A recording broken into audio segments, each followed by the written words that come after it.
ओम नमः शिवाय। शिव पुराण श्री रुद्र संहिता द्वितीय खंड 33वां अध्याय।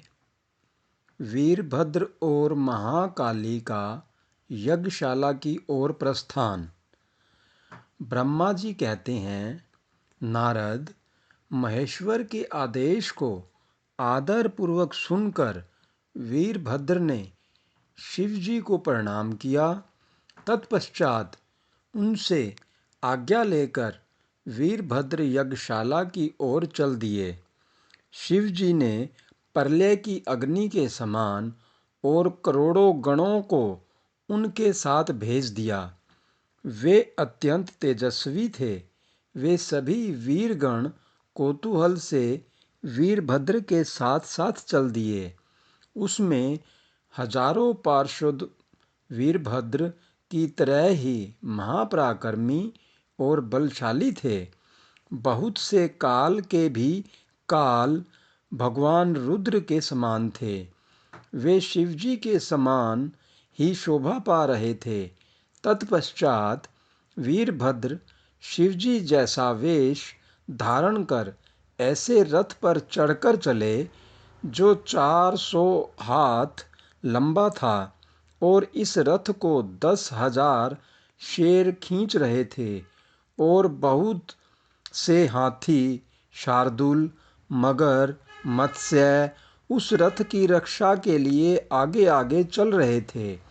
काली, कात्यायनी, ईशानी, चामुंडा, मुंडमर्दनी, भद्रकाली, भद्रा, तवरिता और वैष्णवी नामक 9 दुर्गाओं ने भी भूतों पिशाचों के साथ दक्ष के यज्ञ का विनाश करने के लिए उस ओर प्रस्थान किया। डाकिनी, शाकनी, भूत पिशाच, प्रमथ, गुहैक, कुष्मांड, परपट, चटक, ब्रह्म राक्षस, भैरव तथा क्षेत्रपाल आदि सभी वीरगण भगवान शिव की आज्ञा पाकर दक्ष के यज्ञ का विनाश करने के लिए यज्ञशाला की ओर चल दिए। वे भगवान शंकर के 64,000 करोड़ गणों की सेना लेकर चल दिए। उस समय भेरियों की गंभीर ध्वनि होने लगी। अनेकों प्रकार के शंख चारों दिशाओं में बजने लगे। उस समय जटाहर मुखों तथा श्रृंगों के अनेक प्रकार के शब्द हुए। भिन्न भिन्न प्रकार की सींगें बजने लगी। महामुनि नारद, उस समय वीरभद्र की उस यात्रा में करोड़ों सैनिक, शिवगण एवं भूत पिशाच शामिल थे। इस प्रकार महाकाली की सेना भी शोभा पा रही थी। इस प्रकार वीरभद्र और महाकाली दोनों की विशाल सेनाएं उस दक्ष के यज्ञ का विनाश करने के लिए गाजे बाजे के साथ आगे बढ़ने लगी। उस समय अनेक शुभ शगुन होने लगे। ओम नमः शिवाय। ओम नमः शिवाय। शिव पुराण श्री रुद्र संहिता द्वितीय खंड 34वां अध्याय। यज्ञ मंडप में भय और विष्णु से जीवन रक्षा की प्रार्थना। ब्रह्मा जी बोले, हे नारद, जब वीरभद्र और महाकाली की विशाल चतुरंगिणी सेना अत्यंत तीव्र गति से दक्ष के यज्ञ की ओर बढ़ी, तो यज्ञोत्सव में अनेक प्रकार के अपशकुन होने लगे। वीरभद्र के चलते ही यज्ञ में विध्वंस की सूचना देने वाला उत्पात होने लगा। दक्ष की बाईं आंख, बाईं भुजा और बाईं जांघ फड़कने लगी। वाम अंगों का फड़कना बहुत अशुभ होता है। उस समय यज्ञशाला में भूकंप आ गया। दक्ष को कम दिखाई देने लगा। भरी दोपहर में उसे आसमान में तारे दिखने लगे। दिशाएं धुंधली हो गई।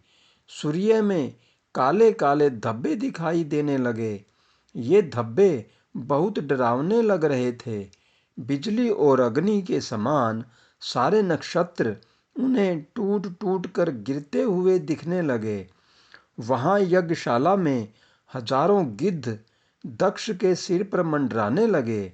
उस यज्ञ मंडप को गिद्धों ने पूरा ढक दिया था। वहां एकड़ गीदड़ बड़ी भयानक और डरावनी आवाजें निकाल रहे थे। सभी दिशाएं अंधकारमय हो गई थी। वहां अनेक प्रकार के अपशकुन होने लगे। फिर उसी समय वहां आकाशवाणी हुई, ओ महामूर्ख दुष्ट दक्ष, तेरे जन्म को धिक्कार है। तू बहुत बड़ा पापी है। तूने भगवान शिव की बहुत अवहेलना की है। तूने देवी सती, जो कि साक्षात जगदम्बा रूप है, का भी अनादर किया है। सती ने तेरी ही वजह से अपने शरीर को योग अग्नि में जलाकर भस्म कर दिया है। तुझे तेरे कर्मों का फल जरूर मिलेगा। आज तुझे तेरी करनी का फल अवश्य ही मिलेगा। साथ ही यहाँ उपस्थित सभी देवताओं और ऋषि मुनियों को भी अवश्य ही उनकी करनी का फल मिलेगा। भगवान शिव तुम्हें तुम्हारे पापों का फल जरूर देंगे। इस प्रकार कहकर वह आकाशवाणी मौन हो गई। उस आकाशवाणी को सुनकर और वहां यज्ञशाला में प्रकट हो रहे अनेक अशुभ लक्षणों को देखकर दक्ष तथा वहां उपस्थित सभी देवतागण भय से कांपने लगे। दक्ष को अपने द्वारा किए गए व्यवहार का स्मरण होने लगा। उसे अपने किए पर बहुत पछतावा होने लगा। तब दक्ष सहित सभी देवता श्री हरि विष्णु की शरण में गए। वे डरे हुए थे। भय से कांपते हुए वे सभी लक्ष्मीपति विष्णु जी से अपने जीवन की रक्षा की प्रार्थना करने लगे। ओम नमः शिवाय। ओम नमः शिवाय। शिव पुराण श्री रुद्र संहिता द्वितीय खंड 35वां अध्याय वीरभद्र का आगमन। दक्ष बोले, हे विष्णु, कृपा निधान, मैं बहुत भयभीत हूँ। आपको ही मेरी और मेरे यज्ञ की रक्षा करनी है। प्रभु, आप ही इस यज्ञ के रक्षक हैं। आप साक्षात यज्ञ स्वरूप हैं। आप हम सब पर अपनी कृपा दृष्टि बनाइए। हम सब आपकी शरण में आए हैं। प्रभु, हमारी रक्षा करें ताकि यज्ञ का विनाश न हो। ब्रह्मा जी कहते हैं, हे मुनि नारद, इस प्रकार जब दक्ष ने भगवान विष्णु के चरणों में गिरकर उनसे प्रार्थना की, उस समय दक्ष का मन भय से बहुत अधिक व्याकुल था।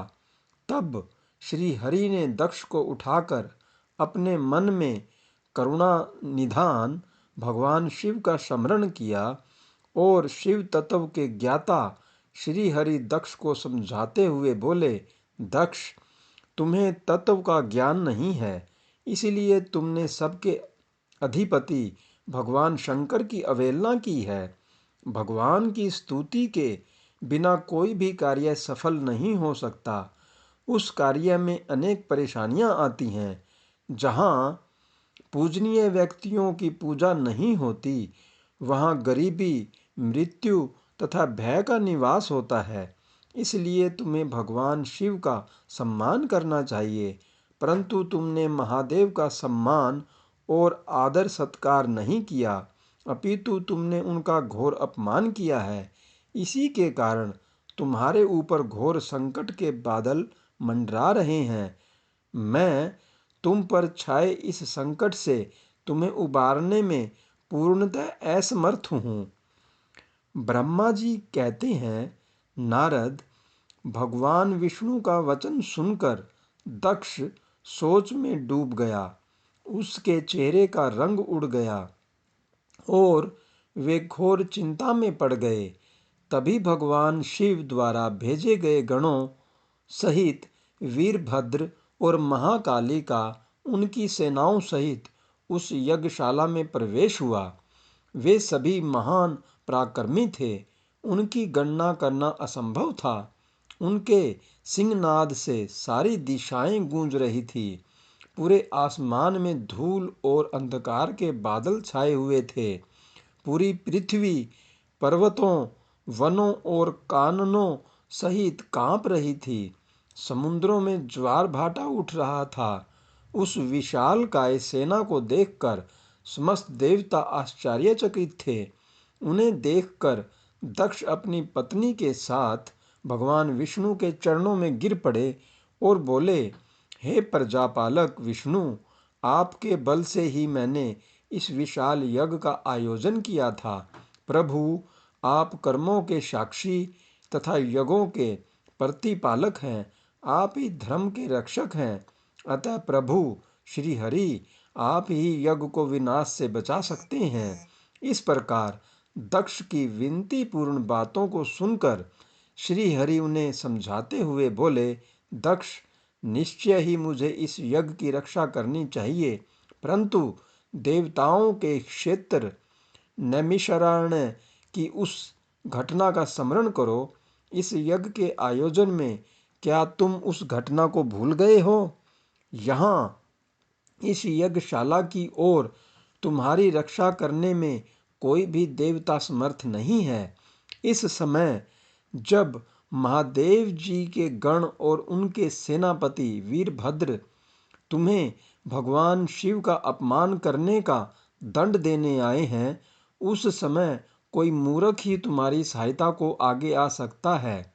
दक्ष, केवल कर्म ही समर्थ नहीं होता, अपितु कर्म को करने में जिसके सहयोग की आवश्यकता होती है, उसका भी उतना ही महत्व है।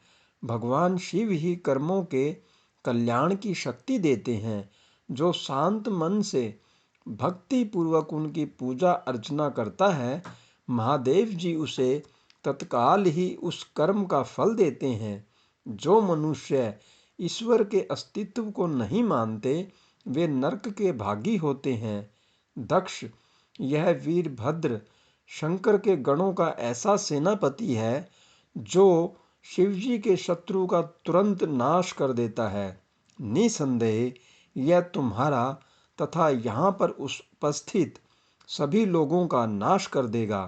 शिवजी की आज्ञा का उल्लंघन करके मैं तुम्हारे यज्ञ में आया हूँ, जिसका दुष्परिणाम मुझे भी भोगना पड़ेगा। अब इस विनाश को रोकने की शक्ति मेरे पास नहीं है। यदि हम यहाँ से भागकर स्वर्ग, पाताल और पृथ्वी कहीं भी छिप जाएं, तो भी वीरभद्र के शस्त्र हमें ढूंढ लेंगे। शिवजी के सभी गण बहुत शक्तिशाली हैं। विष्णु जी यह कह ही रहे थे कि वीरभद्र अपनी अजय सेना के साथ यज्ञ मंडप में आ पहुंचा। ओम नमः शिवाय।